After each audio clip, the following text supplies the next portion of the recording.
आगे बढ़ते हैं। खबर रायपुर से। बीजेपी ने बागियों पर कार्रवाई शुरू कर दी है। बस्तर सरगुजा से 50 से ज्यादा बागी पार्टी से बाहर किए गए हैं।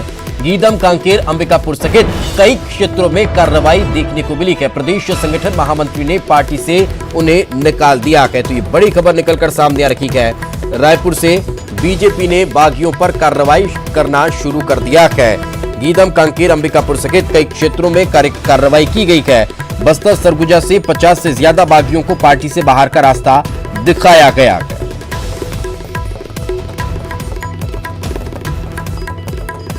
तो निकाय चुनाव में टिकट वितरण के बाद से बागी पार्टियों में मुखर हो गए। बीजेपी में भी बागियों की संख्या में इजाफा हुआ और कहीं ना कहीं कई बागियों ने निर्दलीय तौर पर फॉर्म दाखिल कर दिए, तो कई ने समर्थन भी किया है। और ज्यादा जानकारी के साथ हमारी सहयोगी ममता हमारे साथ जुड़ चुकी है। ममता, आज 19 तारीख 21 को मतदान को ना है और बागियों पर कार्रवाई आज को रही है, कहीं बहुत जल्दी तो नहीं कर दी बीजेपी ने? लगता है संपर्क हमारा नहीं हो पा रहा है। रायपुर से यह खबर हम आपको बता रहे हैं। बस्तर सरगुजा में 50 से ज्यादा बागी पार्टी से बाहर निकाल दिए गए हैं। गीदम, कांकेर, अंबिकापुर सहित कई क्षेत्रों में कार्रवाई देखने को मिल रही है। प्रदेश संगठन महामंत्री ने पार्टी से उन्हें निकालने का काम किया है। और ज्यादा जानकारी के साथ हमारी सहयोगी ममता हमारे साथ जुड़ी है।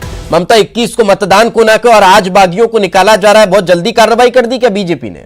बिल्कुल सही तंज कसा है आपने। देखिए, भारतीय जनता पार्टी लगातार अल्टीमेटम दे रही थी और इस तरह से अल्टीमेटम दे रही थी कि बिल्कुल अब नहीं लौटे तो तुरंत तत्काल कार्रवाई कर दी जाएगी। लेकिन आज तक का वो कहें कि वो इंतजार करते रही और अब 50 से ज्यादा लोगों पर कार्रवाई हुई है। लेकिन अभी बहुत सैकड़ों की संख्या में ऐसे बागी हैं जिस पर कार्रवाई की जरूरत है, लेकिन पार्टी उन पर हाथ डालने की हिम्मत नहीं कर पा रही है। तो ये जो अगर हम बात करें इस कार्रवाई को भी अगर हम देखें तो वो एक तरह से कहें कि लोगों को एक चेतावनी देने जैसी ये कार्रवाई की गई है। हालांकि बीजेपी के जो ज्यादातर बागी हैं वो मेंटली इसके लिए प्रिपेयर थे और उन्होंने सामूहिक इस्तीफा भी दिया हुआ था।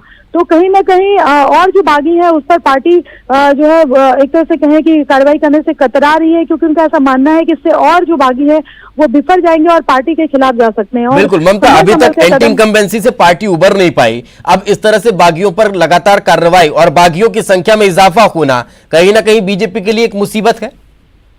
बिल्कुल। देखिए, न केवल बागी बल्कि पार्टी के भीतर भी जो बड़े नेता हैं उनके भीतर भी आपस में गुटबाजी चल रही है और निकाय चुनाव में भी ये जो गुटबाजी है वो साफ तौर पर दिखाई देती है। और इसकी जो सूचना है वो केंद्रीय नेतृत्व तक भी पहुंच गई थी और आखिर केंद्रीय नेतृत्व ने सभी को अल्टीमेटम जारी किया कि सारे बड़े नेताओं को मैदान में आना पड़ेगा। और इसका असर जो है वो कल दिखाई दिया था। डॉक्टर रमन सिंह के साथ ही और भी जो नेता हैं, इस तरह बृजमोहन अग्रवाल भी जो है वो रोड शो कर रहे थे और सुनील सोनी भी तमाम चीजों में शामिल हो रहे थे। इसके अलावा जो और भी नेता है वो मैदान में नजर आ रहे थे।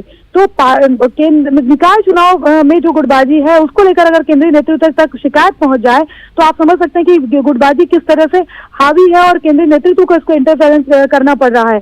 तो कहीं ना कहीं बीजेपी की मुश्किलें कम नहीं हो रही और बागियों की संख्या भी जो लगातार बढ़ रही है। ये और बात है कि बीजेपी अभी भी ये कह रही है कि लिस्टिंग कर रहे हैं। या तो इतनी ज्यादा संख्या है कि वो लिस्टिंग नहीं कर पा रहे हैं या फिर वो जान करके इसकी लिस्टिंग नहीं करना चाहते हैं ताकि और पार्टी के लिए मुसीबत ये बागी ना हो पाएगी। बिल्कुल, लेकिन एक बात तो कहीं ना कहीं साफ नजर आती है कि इस निकाय चुनाव में बीजेपी के संगठन और के जो है समन्वय और उसके जो विरोध की स्थिति है उसमें कहीं ना कहीं तालमेल की कमी को उजागर कर दिया है। खुले तौर पर इस बात को स्पष्ट कर दिया है कि बीजेपी में सब कुछ ठीक चलता दिखाई नहीं दे रहा। बहुत बहुत शुक्रिया ममता इस तमाम जानकारी के लिए।